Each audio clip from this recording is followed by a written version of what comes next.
good morning, or depending when you're listening to this, good afternoon, good evening, or good night. My name's Ross, and I was always told I had a voice for radio, so I've made a podcast all about the Pokemon trading card game, and you're listening to PTCG Radio. Now, this week, we're going to be looking at some news, and it's not been a huge week for news, but there has been some news, ladies and gentlemen, and quite frankly, we're going to have a look at it. I'm also going to be telling you, we're going to do a quick cities roundup, and it is going to be a fairly quick roundup, because I do want to round up cities. I've been pretty much over in the US now, so I want to give you, as I keep saying, a roundup of cities, and just let you know, moving forward into regionals and other tournaments this year, what decks you really should be considering playing, at least going by the numbers.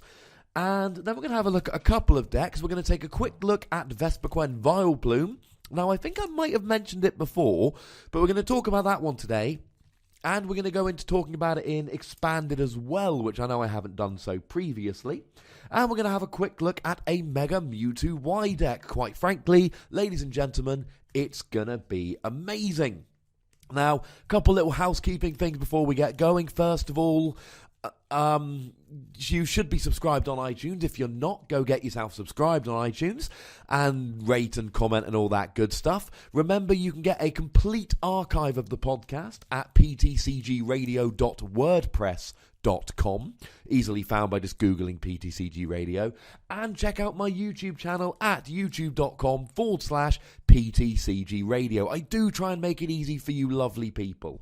Now, I've been uploading some videos from Cities, expanded one, over the last week or so. There's another video, round 4, is going to be going up today. It's going to be rendering just after we finish this here of podcast. It's going to be wonderful, quite frankly. And I commentated it. It's a very interesting game. I highly recommend you go check it out. And it looks like next week I'm not going to have any games to commentate.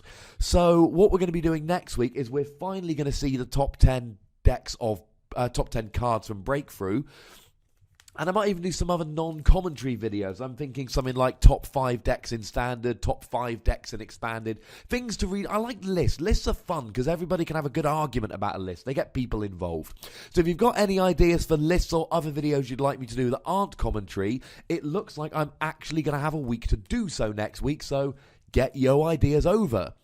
And a quick little shameless plug, Team Fish Knuckles, who can be found on YouTube.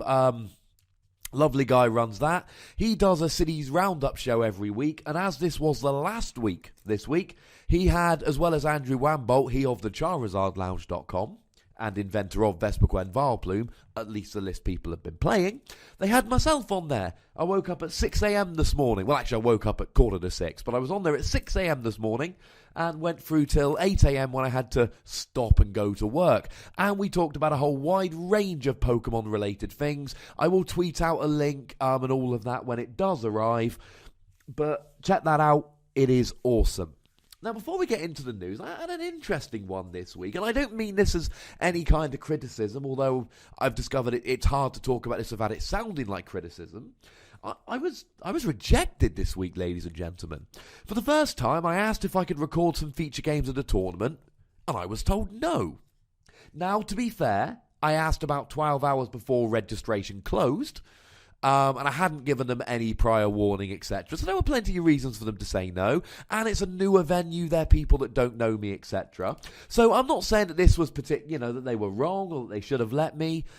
I believe you can't stop Pokemon recording officially at your tournament. Unfortunately, as much as I might wish otherwise, I am not an official Pokemon commentator, streaming, employee man, so they don't have to say yes. It was just a little bit of a weird one. I've spoken to a whole bunch of TOs around the country, and they've all been very nice and understanding before, so it was a little bit of a weird one, but for that reason, I don't have any videos from the tournaments I went to this past weekend. Sad, but true. Just thought that was a bit of an odd one. Usually people, because when I do it, I mean, anyone that's seen my videos will know I pop a logo up on the splash page and I include them in my Twitter shout-outs if I can, and I try and give, a bit of publicity to the shop involved, and most shops are incredibly happy for me to do so, even keen for me to do so.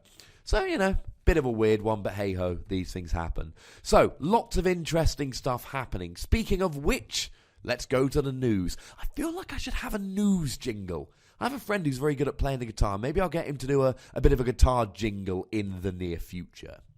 So, now the news isn't amazing this week, but we'll go through what we've got, because I do like to keep you lovely people up to date. The Pokémon collection, these are the Pokemon So Cute You Could Die collection, and there have been a few of them revealed, so let's have a look at these new cards.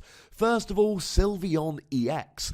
Now, think of this like this is going to be our Radiant Collection 2, which is coming in our Generation Boosters, which, according to Pokemon.com, now I told you last week I didn't have an official release date. I think February 22nd is the official release date for this set.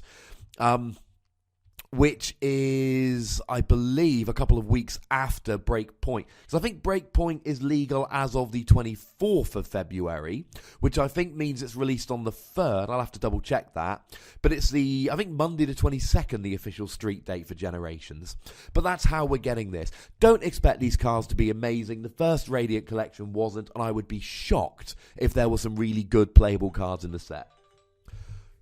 But we do have a Sylveon EX, and for a double colourless energy, it does 30 damage, and if there's a Pokemon tool attached, it does 30 more damage. So, presumably you would want to put a muscle band on there, and then you would be doing 80 damage, and this is a little annoying for me. Pokemon have always had a habit, when the big Pokemon had 130 HP, all the good attacks would do 120. When the EXs came out and they had 170 HP, all the good Pokemon would do 150. Now, why is 80 annoying? Because when you look at something that's weak to Fairy, something like, for instance, a Giratina, something for which you might legitimately need a counter, it's got 180 HP, and it's got a weakness to Fairy, which means you need to hit for 80. You need to hit for 90. And even with a muscle band, Sylveon is only hitting for 80. So that attack could have been quite good as a splashable counter, so that if anything that was Fairy weak, presumably dragons, ever got too big and too popular, we could have a counter Pokemon, we could play a one-of in any deck that plays DCE, even it did, to be honest, it's still only 2 attachments, and then you could get rolling with it. It would be lovely, but it's 10 damage short, and for that reason I don't think it's good. For 2 Fairy and a colourless, you can do 100 damage and move a Fairy energy to one of your bench Pokemon, and then heal 50 damage from that Pokemon. So you do 100, move an energy, and heal 50 to from the Pokemon to whom you have moved the energy. For free energy, it's alright, it's not amazing, it's fine. I can see a use for it, maybe if you're playing a Fairy box deck, if you're playing one of these Aromatisse decks anyway, chucking it in as a one-of, as an I can do 100 damage and do some healing. I have no problem with it, but nobody gets excited over cards where they sit there and go, I have no problem if someone plays this card. We want cards where we sit there and go, oh my god, I've got the great idea for this card. And that's not Sylveon EX. It's the kind of card where you sit down again opposite someone who's playing Aromatisse, and they pop it on the table and you're like, okay, yeah, I can see that. And that's not very exciting. Now, there's also a Fairy Diancie. For 1 Fairy energy, it does Sparkle. If the defending Pokemon tries to attack during your opponent's next turn, flip a coin. If tails, that attack does nothing. It can buy you a turn. Yay. 2 Fairy and a colourless, 60 damage, heal 30 from each of your Fairy Pokemon.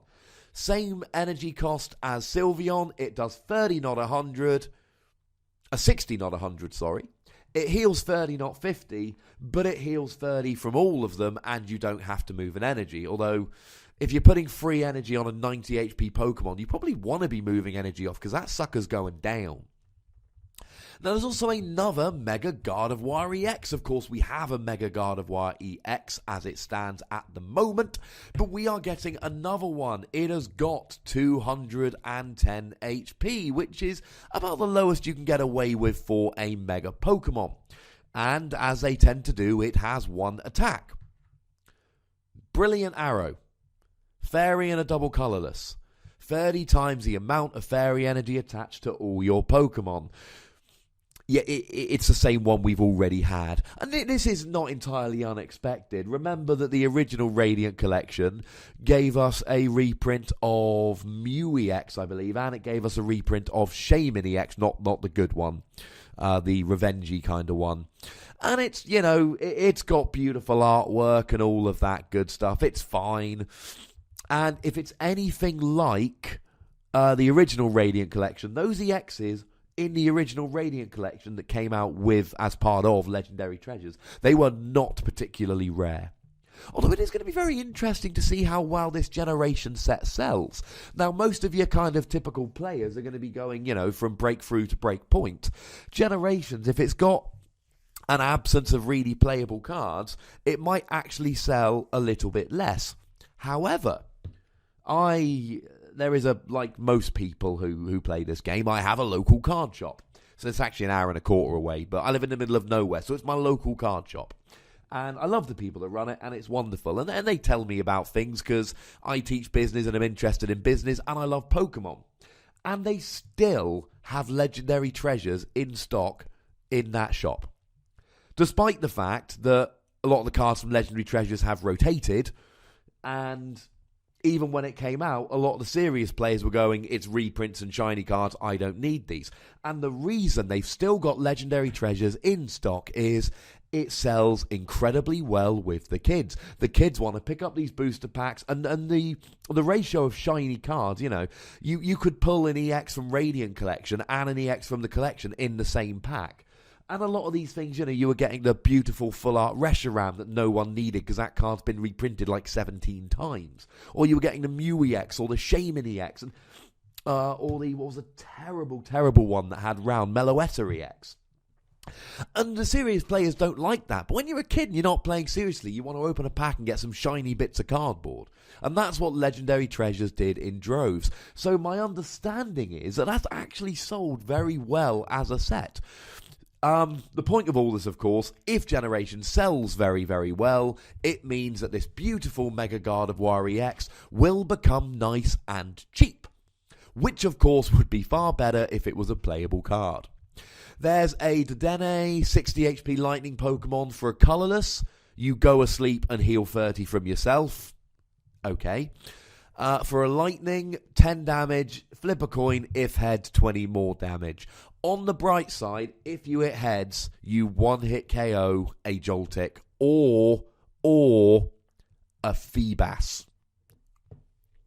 There is a Fletchling, which is a weird kind of card because they're kind of either doing a little girl's hair or attacking a little girl. But either way, it's a pretty weird card. For one colourless energy, you can tweet, and I'm not going to make a Twitter joke because it's too obvious. There is no way it can be funny when it's that obvious. You get to search your deck for up to 2 Fletchling, reveal them, and put them into your hand. Shuffle your deck afterwards. And the website I'm using has then put a hashtag, which I'm not going to read because it is too obvious to make a Twitter joke there. And as the Around the NFL podcast that I was listening to today, as they said, it's never funny if it's that obvious. This is like a terrible call for families. They go into your hand, not on your bench, which means you've then got to put them down and then evolve them the following turn. And there's a new Shaman EX. That's right, ladies and gentlemen. Now, obviously, what we would much prefer is an abundant, cheap reprint of the good Shaman EX. But we don't have that, so shut up. What we do have is, this is Land Shaman, not Sky Shaman. Remember, he's got 2 forms, and the EX we've all been using is Sky Shaman. Now, for a grass double colourless, 60 damage, heal 20 from this Pokemon and remove all special conditions. He's got 110 HP. He gives up 2 prizes. He's got to be better than that. Well, he might be, because he has an ability. Thankful Aroma. Once during your turn, you may heal 20 damage from each basic Pokemon on your bench. That's a pretty good ability. And if you're playing a predominantly basic deck, that can be really, really useful. So, not amazing, but interesting. And they're the first cards from the Pokémon collection. As always, we'll be going through all the new cards on this podcast, but I must remind you, please don't expect very much from it. It is unlikely to be a great set. I could be wrong. I would like to be wrong. New playable cards are always fun. In non-TCG news, and I think I successfully conveyed that I am excited for Pokémon Tournament last week, because the news of the release date has been announced and I got a whole bunch of tweets about it. It is coming out on March the 18th, the same date as it is in Japan, and I am psyched, ladies and gentlemen. The Breakpoint pre-release promo, hopefully that got through. There is supposed to be a pop filter built into this mic. I hear it's not amazing. I will, in the next week, be getting a proper pop filter to help out. Although looking at the little audio thing that's coming up as I'm recording, it doesn't look like it's that bad. But yeah, Breakpoint promo is... There might be some popping here or there. As one of my lovely Twitter followers told me this past week, the pop is real. It's going to be Trevenant. Now, this is the one that's got the ability, Nervous Seed. As long as this Pokemon is your active Pokemon, the attacks of your opponent's basic Pokemon cost 1 colourless energy more. And that's going to be really annoying against stuff like, what am I going for this? Night March or maybe Entei or something along those lines. The attack, 70 damage plus 10 more for each energy attached to your opponent's active Pokemon. Now, it is a Psychic, so it's actually potentially a really good counter for Mega Mewtwo, which we'll get to shortly. It's not amazing. It's the regular Trevenant from Rage of the Broken Sky, which is obviously that's a Japanese name for what will be Breakpoint in the UK, Europe, US, etc. And yeah, it's got the interesting break, but the other Trevenant, the one from X and Y, is just plain good. Now, speaking of promo cards, it has been revealed that Giovanni's Scheme, that's the awesome trainer where you get to either draw till you got 5 cards in your hand or do 20 more damage, is going to be our Winter Regionals promo. Not really much to say about that. It's just kind of cool. Now, the full Breakpoint checklist has been revealed, and in French, I might add, nothing particularly impressive or exciting. It does confirm, what the break Pokemon are going to be and what the EXs are going to be. Now, I don't want to go through all of it in great detail today. We have been through all this on the pod. I think next week we're going to have a kind of... I like to get a bit closer, so maybe next week, maybe the week after, we will be doing it. But just as a quick flick through for anyone that cares, we're getting Emboar EX. We're getting Golduck Break, that one which I really want to be good, but I'm not entirely convinced it's going to be good. We are getting Gyarados and Mega Gyarados EX. We are getting Palkia EX. We are getting Manaphy EX. We're getting all the Greninjas, including the break, which I couldn't be more excited for that. We are getting Luxray Break. We are getting Espeon EX. We are getting, he's scrolling down, we're getting Trevenant Break, as I just mentioned a little bit earlier.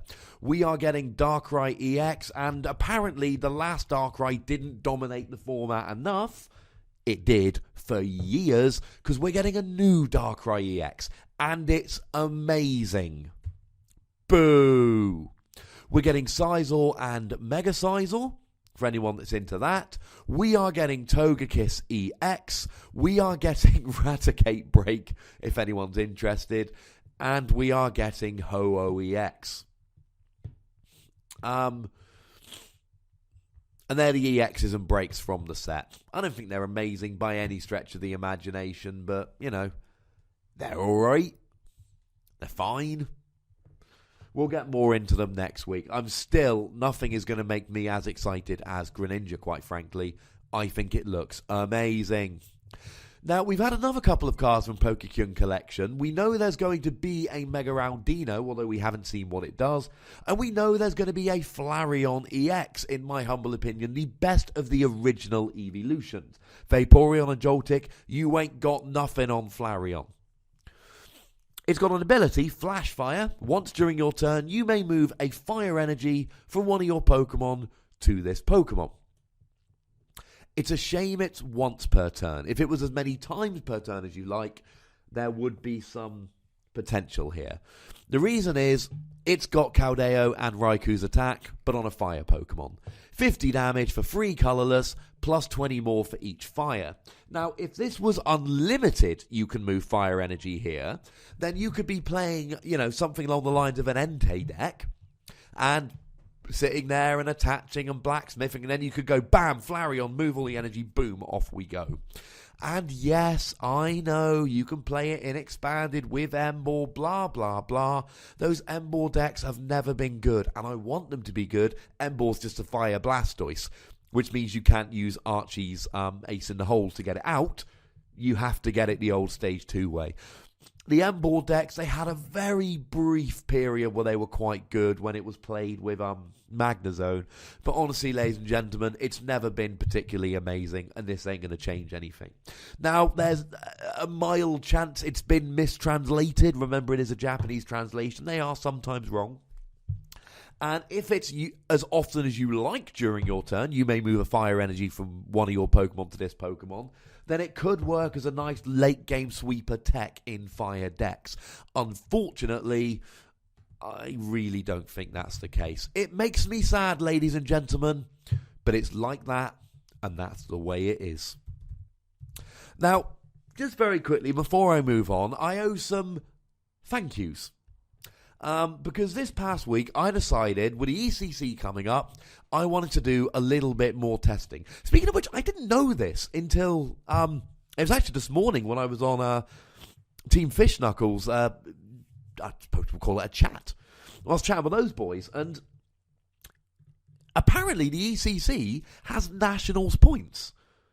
It didn't 2 years ago when I top 8'd, just putting it out there. 500 points for winning, 300 for top 4, 100 for top 8. This is Nationals level points. So it's basically turned into an all-around Europe national championship in February. That's awesome. I am now more excited than I was before. So anyway, I'm getting back on PTCGO, and my card pool's okay, and I've got a whole bunch of Breakpoint packs I can try and trade for things. But here's the problem. It's been so long since I played, I have no Shaman. Nobody is trading the good Shaman, the one from Roaring Skies. You can get the other Shaman EX. But the Shaman EX from Roaring Skies, nobody's trading it. And I was putting trades. I think in the end, I tried trading 12 Breakpoint packs for one Shaman. And there were just no takers. Nobody wants to get rid of their Shaman. So I put out a call on Twitter, basically saying, I want to get in. Can anybody help me out with a Shaman? And there were some really, really lovely people who offered to help us out. PatchyFan90, at PatchyFan90 on Twitter, he offered to help us out. Didn't need him to in the end, but I was very grateful. And I encourage you to go and check out his SoundCloud. It's soundcloud.com/CJW_music. SoundCloud.com/CJW_music. Just go and click on it and just check out a couple of songs. It will take you literally 5 minutes. He's clearly a lovely chap. So go check out his music. It'll take you like 5 minutes. If you like it, brilliant. If you don't, no one's going to make you listen to it. But soundcloud.com/CJW_music. Just go check that boy's tunes out. He's a lovely chap. So yeah, go and have a gander. It'll take you like 5 minutes. He's a lovely chap. He deserves a bit of props. Andrew Emerson also very nicely agreed to send me a couple. I didn't need to in the end, but huge thank you to him for offering. And biggest thank you of the day to Frank Jimenez, who just sent me a playset of Shaman. Just because he's a lovely, lovely person. Not only that, and I'm sure Frank listens to this because otherwise he wouldn't be on my Twitter. Or at least he wouldn't have answered the call. And thank you, Frank. It was a lovely touch that he also, along with the Shaman, he sent me a Mammoth Wine from Triumphant. I have one of them on my fridge My friend turned it into a magnet, and it's now on my fridge. That was just a really nice little gesture. So I'm back on PTCGO, ladies and gentlemen. I need to make some more up-to-date decks, but I'm going to, and I'm going to test. And, I mean, really, I need to do better than top 8 at the ECC next month. So, fingers crossed. Now, having a quick look at City Championship results, we don't see much change. But one of the things I want to caution you about is reading too much into recency. Now, Charizard Lounge, I've told you I get the results from here. I've told you that it is a fantastic resource, and I've told you to be a little bit careful. Now, one of the things they do very sensibly and very well, I might add, is they weight it by recency. But that's a bit of a double-edged sword. Just because a deck has done really well in the last 2 tournaments doesn't mean it's going to be good next week. And just because it did well in 2 tournaments and then people stopped playing it doesn't mean it's no longer a good deck. So I'll give you an example. In the first couple of weeks, Dragon's Bronzong was killing it. It was destroying. It's now ended up with 35 top cuts, including 8 wins. Now, it's currently ranked below Seismitoad Crobat, that has 14 top cuts, less than half as many, and 2 wins, 1/4 as many, but has been doing so in recent weeks, whereas Dragon's Bronzong has completely dropped off the mat. Does that mean it's a better deck than Dragon's Bronzong? It means in the last couple of weeks it's been more successful, but I would caution you a little bit. In the same way, Vespiquen Vileplume has been doing quite well the last couple of weeks, but all you need is a few Edge-Slash decks here and there, and he dared. So, there are... Or, a deck that plays for Jirachi. I don't think any will, but there's a possibility. And if that happens, then we are in a situation where, that deck could fall off the face of the earth. So, do be very careful with this. We've now had 2, at least according to the standard results on the Charizard Lounge, we have 229 results. So now the picture is starting to emerge, and I'm just going to take them as an overall, this is what has happened over the past couple of weeks. And over the past kind of 9 weeks or whatever it's been of cities. Even if a deck has dropped off a little in recent weeks or come up a little in recent weeks, if over the course of 229 tournaments you've risen to the top, it must be a good deck, even if it's seen a slight bump or a slight dip lately. So I'm going to ignore the recency a little bit. Coming in top, well, it's a bit... I mean, to be honest, I've got... And I don't have a nice, clean percentage calculation... Night March and Yveltal Zoroark. Night March has 34 wins out of 135 top cuts, and Yveltal Zoroark has 39 wins out of 127 top cuts. 5 less wins, 8 more top cuts. You really could pick between the two. My point very simply is this. They are the 2 best decks in the format. Now, neither of them are without their problems. Night March has a pretty torrid time against stuff that plays bats. Yveltal Zoroark can actually, ironically, have a bit of a bad time against Night March, but they are the 2 best decks in the format. Rounding out the top 5, and there's not really much to pick between these 2. I mean, we've got Mega Manectric EX, which I suppose will nominally put third with 76 top cuts, 17 wins. And then nominally 4th, Manectric Crobat with 59 top cuts, 18 wins. And nominally 5th, Entei Charizard with 33 top cuts and 17 wins. But they're all very close together, so let's lump them as 3rd to 5th. Manectric Crobat, Mega Manectric, and Entei. And they really are rounding out the top 5 quite nicely here. They are very, very good decks. And they've all got their pros and cons. Manectric Bats can be pretty good against Night March, and it can do okay against Yveltal Zoroark, but Gallade can be a huge problem. And, Entei Charizard, again, has good matchups against Night March and Yveltal, but loses to a whole bunch of other stuff. Now, there are other decks, Raichu, Crobat, Lucario, Crobat, Mega, Mewtwo, Vespiquen, Seismitoad variants, and Dragon's Bronzong. Let's just say that rounds out the top 10. All of those decks are clearly in a tier below. In Standard, the two best decks are Night March and Yveltal Zoroark. Then Entei Charizard, Mega Manectric, and Manectric Crobat. And anything else really is below. In Expanded, we see a similarly settled position. Now, we only have 111 tournaments from this, but it's very, very clear. The two best deck, the best deck is Vespiquen, 27 wins from 77 top cuts. Second, we've got Yveltal, 18 wins out of 70 top cuts. And then we can really round out the top 5 with, in no particular order, Seismitoad Giratina, 40 top cuts, 13 wins. Blastoise, 11 wins, 40 top cuts. And Seismitoad Crobat, 9 wins, 44 top cuts. So we've got a clear Vespiquen, then Yveltal, then Toadbats, Toadtina, and Blastoise.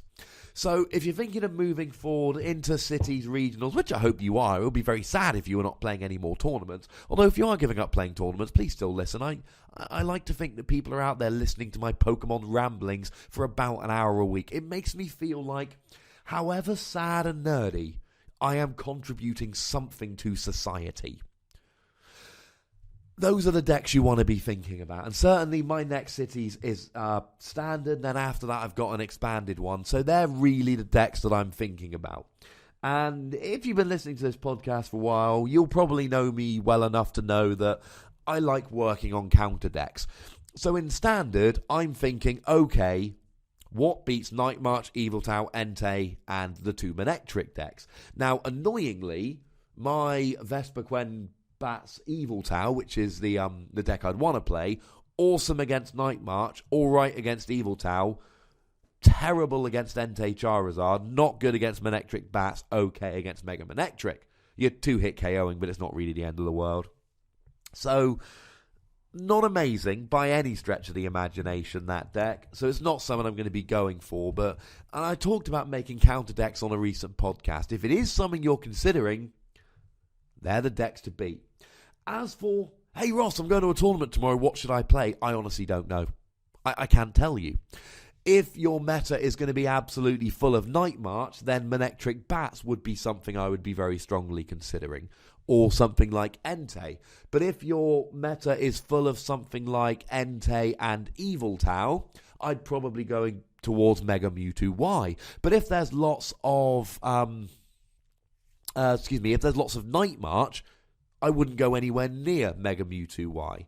Similarly, maybe I'm thinking Vespiquen Vileplume, but then against Mega decks, Vespiquen Vileplume really falls down. So if there's a whole bunch of Mega Manectric and Mega Mewtwo, I'm not going to consider playing Vespiquen Vileplume because it struggles to KO those Megas while they're being one-hit KO'd and losing all of their DCEs.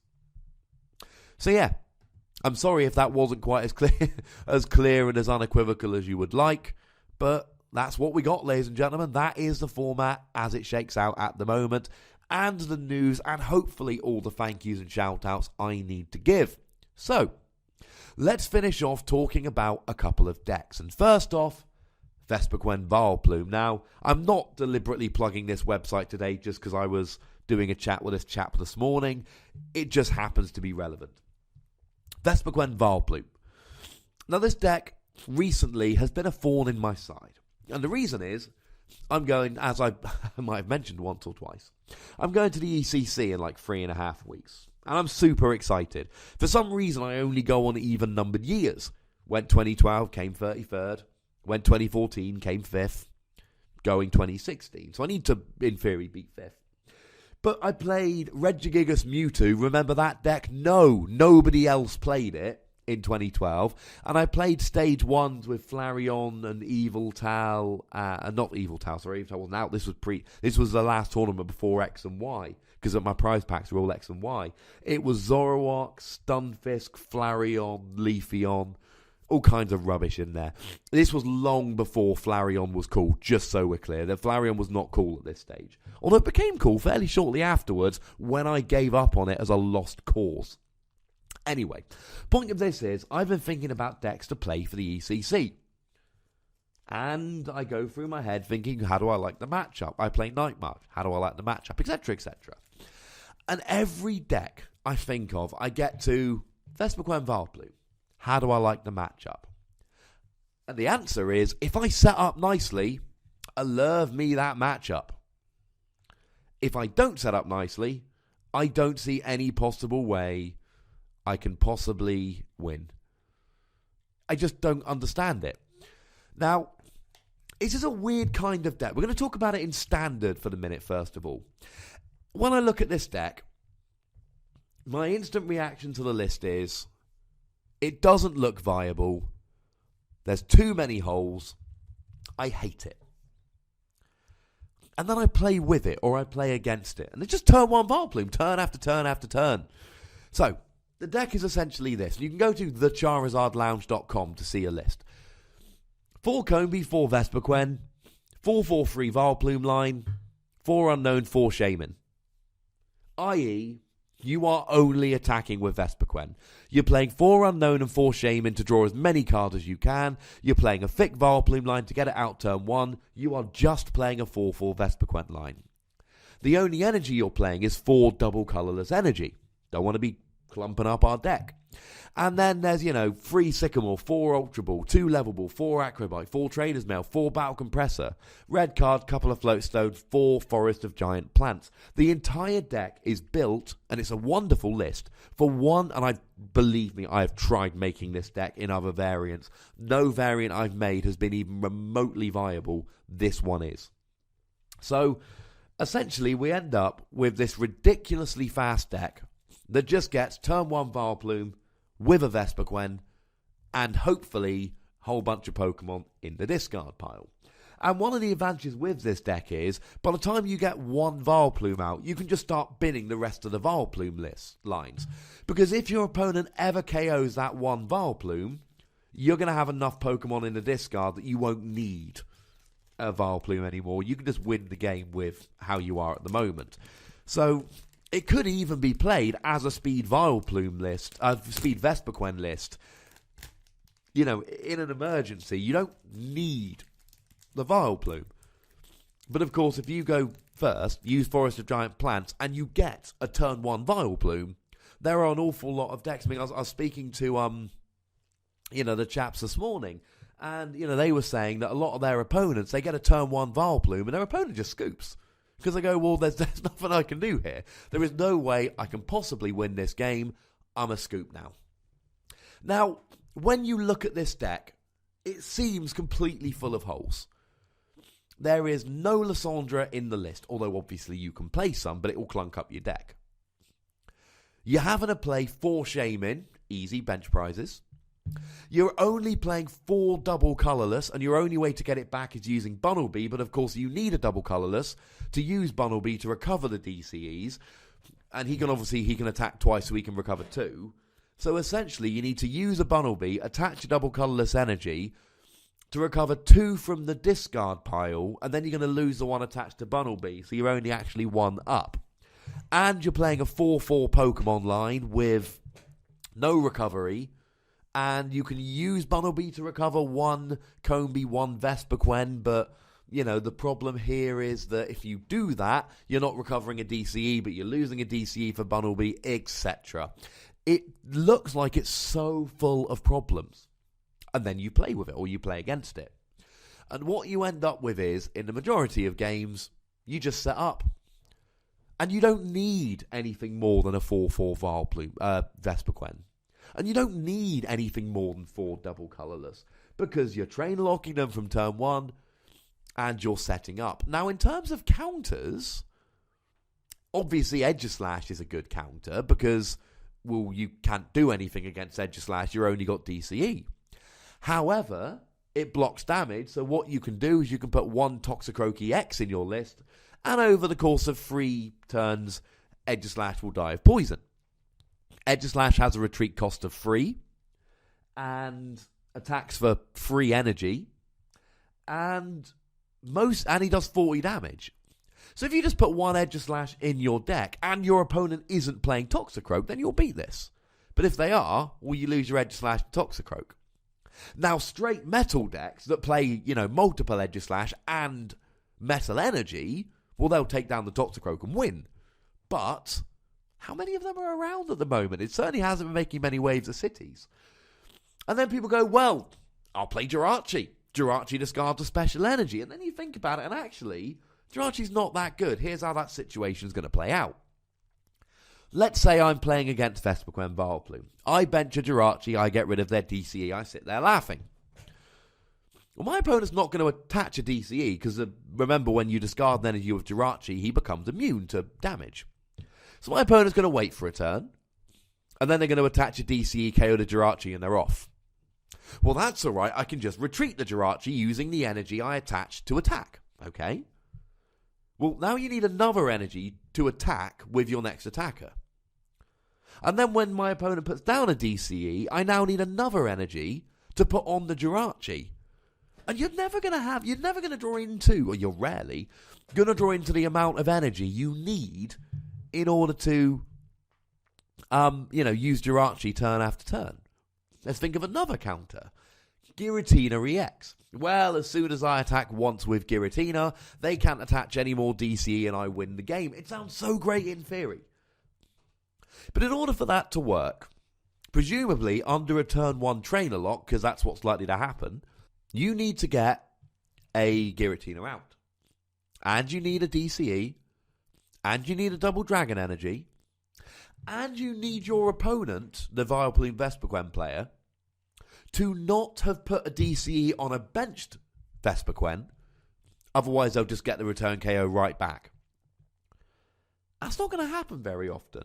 Now, so the question is, well, hang on a second. Why doesn't everyone play this deck? This deck sounds amazing. Well, there is a way that it loses. And it's probably not Edgeslash unless it's a dedicated Edgeslash deck. And it's probably not Giratina. And it's probably not Jirachi.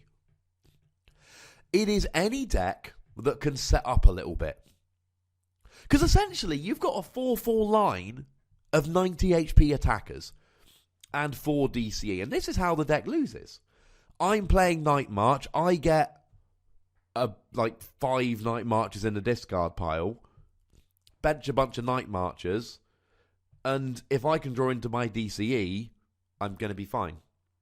Now, obviously, if you go second, maybe they get the turn 1 Vileplume, and they do a lot with this list. They really do. And it becomes a moot point. Okay, fair. That's fine. But maybe, just maybe, you get a turn. And all you need is to get 5 Night Marches in the discard, 4 Night Marches on the bench, and draw into some DCEs as we go. Heck, put a Feebas down on the bench, and then you can draw into a Milotic, which will give you a DCE. And as soon as you knock out 4 Vespiquen, you basically win the game. Now, you can play Hex Maniac, but remember, when you play Hex Maniac to turn off the Vileplume, you also then can't bench Shaman and use the ability, and you can't use a supporter for the turn. So it's far from a perfect situation. Because ideally, what you would want to do is get trainers back and then play all your balls and play down some Shaman and then Sycamore. Well, you can't do Shaman or Sycamore when you play the Hex Maniac. So it's not a perfect solution. And that's what I believe is going to stop Vespiquen Vileplume becoming top tier in Standard. Very simply, there's just too much that can go wrong. You've only got a 4-4 line of attackers and 4 double colourless. And there's going to be an awful lot of games where you get them and you're fine. And there are going to be some games where you don't hit your DCE. Let's say I get a Raichu set up. I get a KO. If my opponent doesn't have Combi Vespiquen DCE, I'm going to get another KO. And another KO. And you see where this is going. Now, the deck plays 3 Sycamore and then a whole bunch of trainers. So as soon as that Vileplume comes down, my opponent is as trainer locked as me. And they are going to need to keep drawing into their DCEs. So It's a really fun deck. It ain't perfect. Let's have a little look at the deck in Expanded. Now, I didn't buy the deck in Expanded. Let's have a look at the positive and negative changes. First of all, the positive changes. You've got Execute, which makes it much easier to play around with the maths with your Ultra Balls computer search. You've got Computer Search, which makes it more easy to get what you need on turn 1. And you've got Mew EX, and you've got Jirachi EX. I.e., your deck is now more consistent. You can set up more easily. You can get away with discarding less stuff because of your Execute. And you can use Mew EX, which does two things. Firstly, it allows you to hit for weakness on Psychic Pokemon or Psychic Weak Pokemon, which is handy. And secondly, it means that you can get a Vespiquen down and attack with Mew for a couple of turns, so you're not limited to just those 4 attackers. Now it's 120 HP EX, blah, blah, blah. Still. Now, the downside is there are some decks you should be very worried about.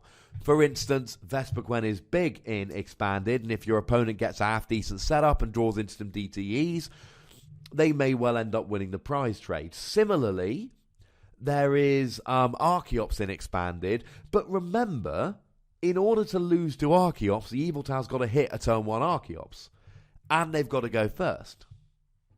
Or you've got to whiff the turn 1 Vileplume. And that's not always going to happen. There's going to be plenty of games where you go first, or your opponent goes first but can't get the turn 1 Archeops, or whatever. And obviously if they hit the Archeops, you instantly lose and you scoop.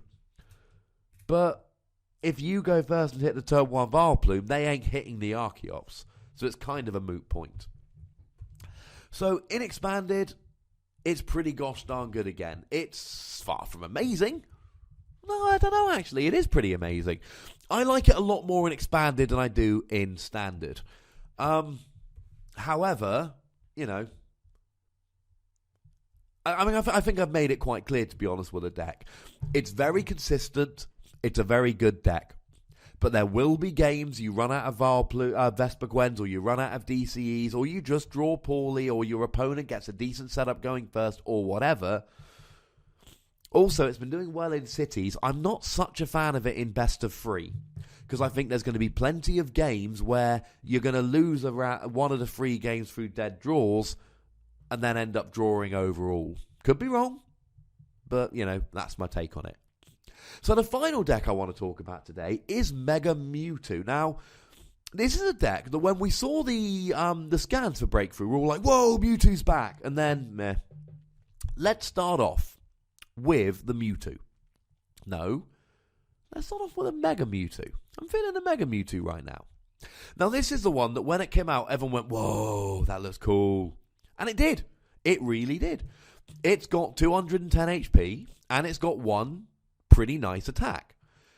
It's kind of like X-Ball, but better, which it should be. It's on a Mega EX. We don't want to evolve an EX into a Mega EX to get an attack we had on an EX back in 2012. And what it does is it does 30 damage times the amount of energy attached to both active Pokemon. Now, let's say that means you need 6 total to knock out an opposing EX, or 5 in a muscle band if they've got 170 HP.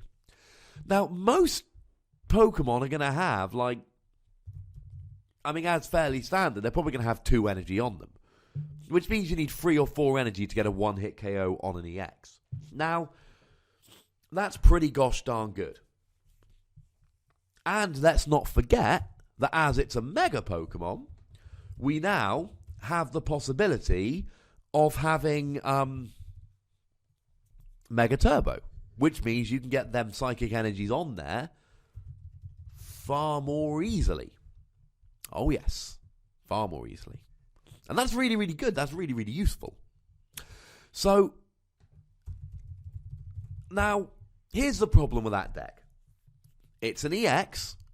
It's a Mega EX, which means you need to evolve it, and it gives up 2 prizes, and you're piling energy on. It's really good in some matchups. It's not quite so good in others. So let's have a quick look at the Mewtwo you would use, and then we'll chat some matchups before we leave. I didn't talk too much about the matchups of Vespiquen Vileplume, because I think I said it all, and honestly, it's less of a matchup-based deck. There's going to be a whole bunch of games where you go Vileplume, Vespiquen, win. Now, there are 2 Mewtwo EXs that came out in Breakthrough. You want the one with Scattershot, and it's been released 3 times? Because there was the regular art, the full art, and the secret rare, all in the same set. Now, for 1 Psychic Energy, 30 damage times the number of Psychic Energy attached to this Pokemon. Again, it's not a great attack, but it allows you to kind of, have a decent attack without Mega Revolving. Although you've got the Spirit Link, so Mega Revolving is not the end of the world. But it's got a really good attack damage change, and this is what really makes the deck tick, in my opinion. 2 Psychic and a Colorless, or indeed 2 Psychic if you put down a Dimension Valley, although you might not for reasons I'm going to go through in a minute. And essentially, you just switch damage counters with the active Pokemon. So here's what you do. You play the Mega Mewtwo with Shrine of Memories, which allows you to use the attacks from the previous evolutions. And you sit there doing 30 times the amount of damage attached to each active Pokemon. And then your opponent has to one-hit KO you. And you've got 210 HP. If they don't one-hit KO you, you use Shrine of Memories to use damage change from regular Mewtwo EX, which not only is likely to KO whatever hit you, but it will also completely heal you. So let's say an Evil Towel comes up and hits you for 110 damage with Y Cyclone the Muscle Band attached. Well, you've got 210 HP, so you've still got 100 HP left. Next turn, you use Damage Swap, you do 110 to Evil Towel, and you now have no energy attached to you whatsoever. Now, of course, Damage Change needs free energy, so Evil Towel will have a field day with that. But of course, remember, total of 6 energy, or Evil Towel EX has 170 HP, so 5 energy and a Muscle Band, and you're getting a one-hit KO.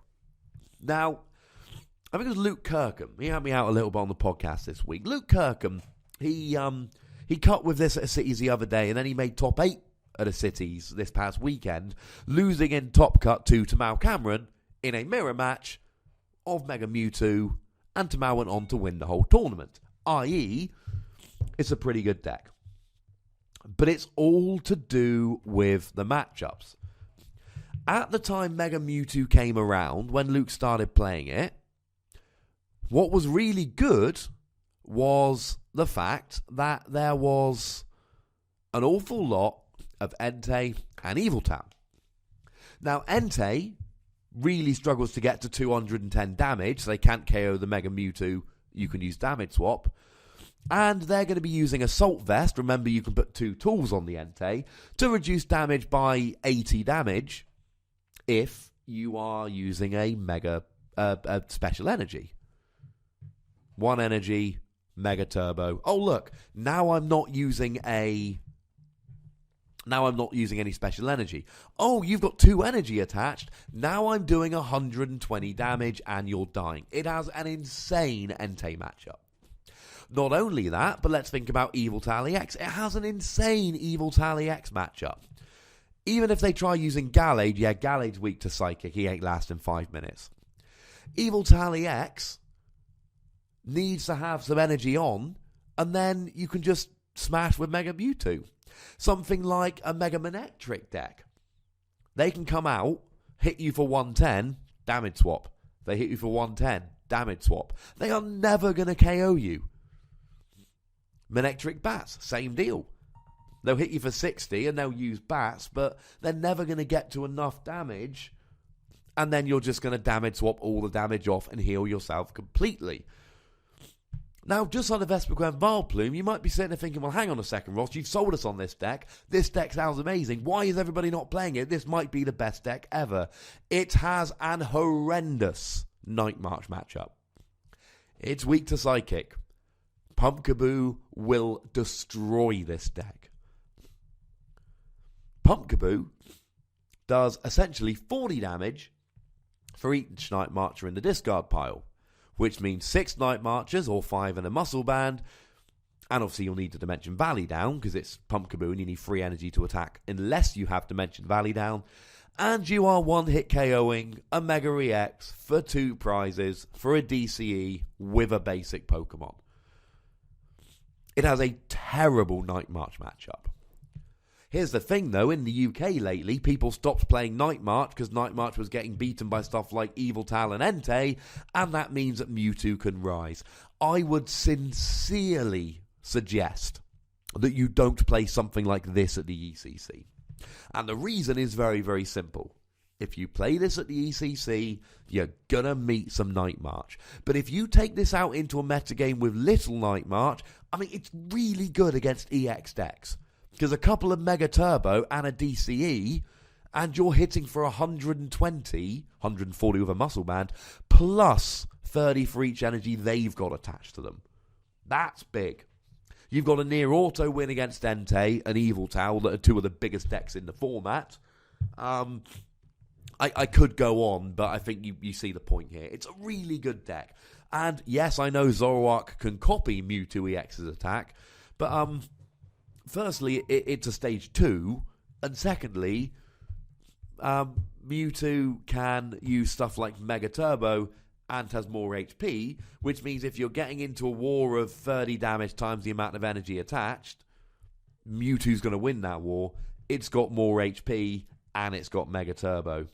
So, good deck, but I suppose, and this is probably quite a nice point to end on this week, there is no best deck at the moment. There are an awful lot of decks with an awful lot of good matchups, but every deck you're playing, you sit down, crossing your fingers, going, I really hope I don't play X. The one exception to that is when you get into Expanded and you play Yveltal EX. Yveltal EX doesn't really have any matchups in Expanded, where you sit down and go, oh my goodness, I really don't want to play this deck. Or you look at the deck and you're like, oh my goodness, I've already lost. But here's the important thing. It doesn't have any really bad matchups. And I've said this on the podcast before.